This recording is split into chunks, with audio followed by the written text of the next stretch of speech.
em Angola, agora para nos ajudar a entender o rumo dos acontecimentos ainda em Angola, chamo em antena, a partir de Luanda, o comentador político Carlos Rosado de Carvalho. Para já, Carlos, muito obrigado por se juntar a nós nesta maratona que estamos a fazer do processo eleitoral ali em Angola, mas começo por lhe perguntar, como podemos enquadrar as contestações da UNITA e existe aqui, com estas contestações, alguma possibilidade de se anular o processo eleitoral em Angola? Boa tarde, muito obrigado pelo convite. As contestações, eu diria que já são normais, não é? Desde 1992 que a UNITA contesta. Agora, eu acho que estas contestações são, de alguma maneira, diferentes, pelo menos é isso que a UNITA promete, que aparentemente preparou-se para a contagem paralela, porque não basta dizer que há fraude, contestar os resultados da contagem e sem apresentar provas. E, portanto, o que a UNITA aparentemente tem desta vez, e que não tinha das outras vezes, são as provas. De resto, os observadores constataram que a UNITA estaria em 100% das mesas. Isso era essencial para a contestação. Agora, se a contestação será aceita, isto já é uma coisa completamente diferente, porque quer a CNE, onde a UNITA tem que contestar primeiro, quer o Tribunal Constitucional, são, de alguma maneira, controlados pelo MPLA, não é? Pelo regime. A CNE, claramente, porque tem maioria, a CNE tem 17 elementos, e destes 17, 9 são do MPLA. E o presidente da Comissão Nacional Eleitoral, não sendo do MPLA, porque é juiz, mas também se comporta e vota normalmente de acordo com os interesses do MPLA.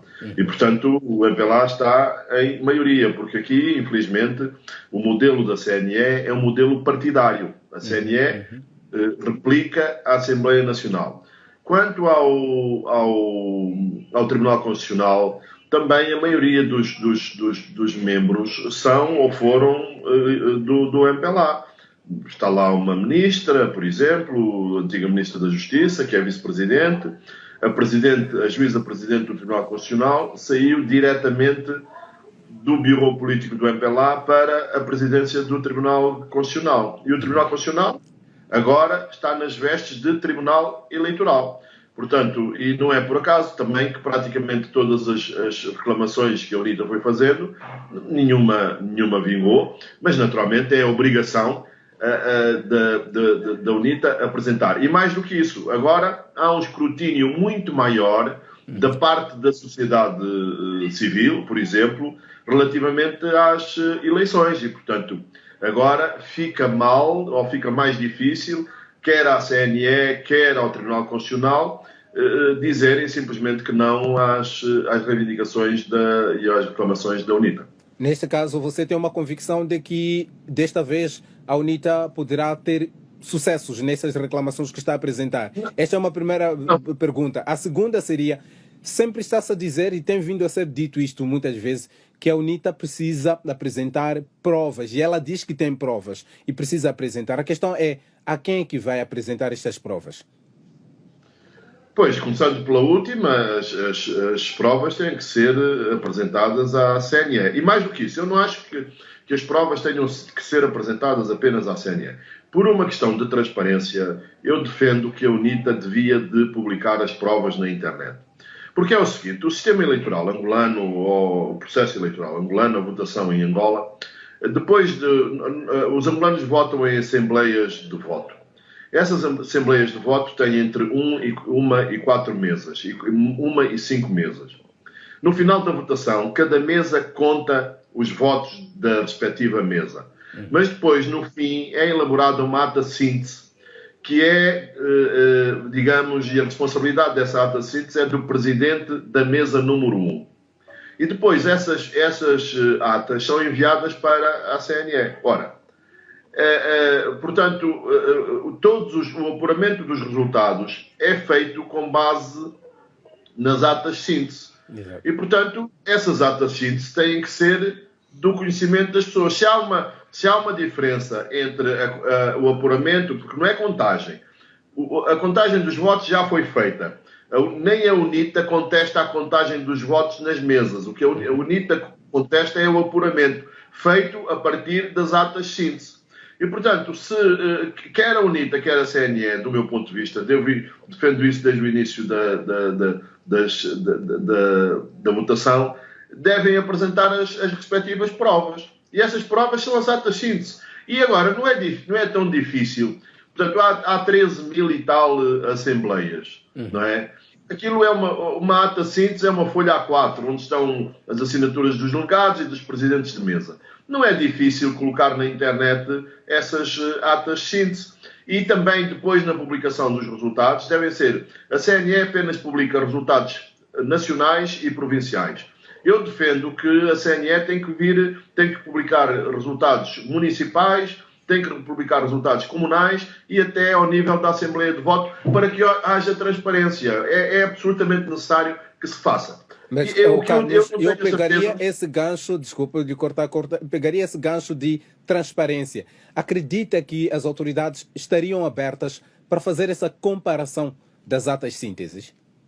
Pois, isto é o jogo do gato e do rato. Portanto, até agora não quiseram fazer, diz até que, porque questiona-se até se existem as atas todas, de todas as assembleias, mas, portanto, é isso que nós precisamos de saber. Se as autoridades não quiserem, eu acho que nós daí retiramos as conclusões devidas, não é? Quem não deve, não teme. E, portanto, algumas vezes as autoridades ou a CNE justificam e dizem, mas a CNE não está previsto na lei. Mas é o seguinte, as atas de síntese, de acordo com a lei, devem ou deviam ser afixadas no exterior das Assembleias de Voto. Em muitos casos isso não aconteceu. Portanto, as atas de síntese são públicas. Portanto, a CNE não deve ter nenhum problema em divulgar informação que é pública, uma vez que as atas foram publicadas ou deviam ter sido publicadas no exterior das Assembleias de Voto. Portanto, sem isso não vai haver transparência nos resultados e ninguém vai acreditar nos resultados se isso não for feito. Isto é, se cada um dos contendores não apresentar as provas. E apresentar as provas é publicar as atas na internet, do meu ponto de vista.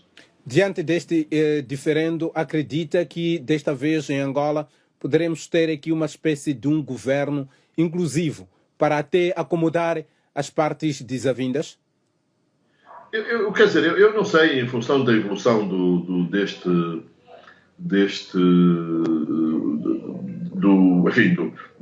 todo este processo.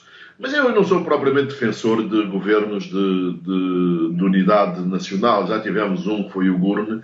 Eu acho que deve governar quem ganhou as eleições. Agora, quem ganhou as eleições deve governar fazendo pontes com quem não está no governo. Portanto, não precisa necessariamente de ser um governo são dois partidos. Quem vencer as eleições, e os dois, quer o MPLA, quer a UNITA, disseram que aceitariam os resultados das eleições, desde que eles expressassem a verdadeira vontade do povo. Portanto, não me parece que seja, digamos assim, necessário ter um governo necessariamente que participem no governo o MPLA e a UNITA. Eu acho que quem deve governar é quem ganhou as eleições, mas de acordo com, digamos assim, eu não diria em consenso, mas tendo em conta as posições da oposição. Olha, Carlos de Carvalho, só em um minuto, gostaria de saber de si, neste caso, qual é a solução deste imbróglio que estamos, digamos, entre comas, metidos? Pois, a solução para este imbróglio, eu acho que está justamente na transparência, e essa transparência passa pela publicação das atas das duas partes. A CNE deve publicar as atas que tem, a UNITA deve publicar as atas que tem, e com base nisso chegar-se a um consenso sobre... Porque aquilo é uma soma. As atas, trata-se apenas de somar resultados que já foram apurados. E, portanto, as atas estão assinadas pelos delegados e pelos presidentes de mesa.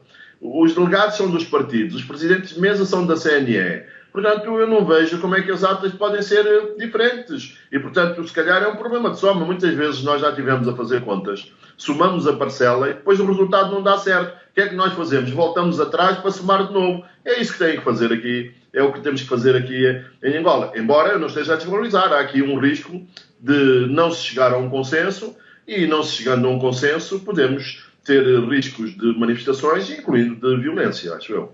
Muito obrigado, Carlos Rosado de Carvalho, analista político, sediado em Luanda, Angola, por participar desta nossa maratona de análise aos posicionamentos políticos, depois da divulgação oficial dos resultados definitivos da votação do dia 24 de agosto, que para já dá a vitória ao MPLA, o partido no poder desde